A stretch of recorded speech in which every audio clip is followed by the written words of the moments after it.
Hello friends, எல்லாருக்கும் வணக்கம். இன்றைக்கி ஒரு சூப்பரான திங்ஸ் தான் வாங்கியிருக்கேன். எல்லாருக்கும் பிடிக்கும்னு நினைக்கிறேன்.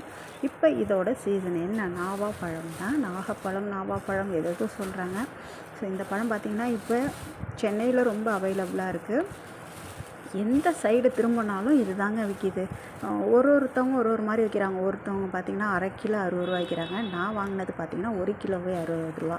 நான் எப்பொழுதும் வாங்குகிற காய்கறிக்காரர் இன்றைக்கி எடுத்துகிட்டு வந்திருந்தார். ரொம்பவும் சீப். அவர் எப்பொழுதுமே ரீசனபிள், நல்ல ரேட்டில் தான் கொடுப்பாரு.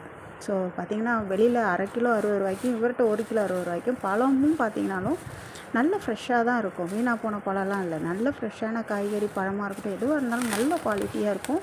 ஆனால் ப்ரைஸும் ரீசனபிளாக கரெக்டாக விற்பார். ஸோ அதுக்கப்புறம் மாம்பழம் 2 கிலோ 60 ரூபா.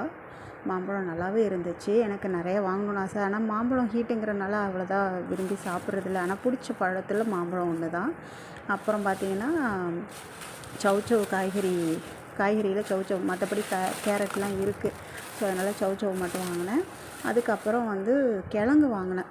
ஸோ லீவாக இருக்கிறனால பசங்களுக்கு அவிச்சு கொடுத்தா சாப்பிடுவாங்கன்னா, அவங்க பெருசாக எதுவும் விரும்பி சாப்பிட்றது இல்லைனாலும், ஸோ லீவுங்கிறப்ப நான் ஏதாவது செஞ்சு வைப்போம் அப்படின்ட்டு கிழங்கு 1 கிலோ 25 ரூபா. இதுவுமே இங்கே அவர்கிட்ட சீப்பாக தான் இருக்கும்.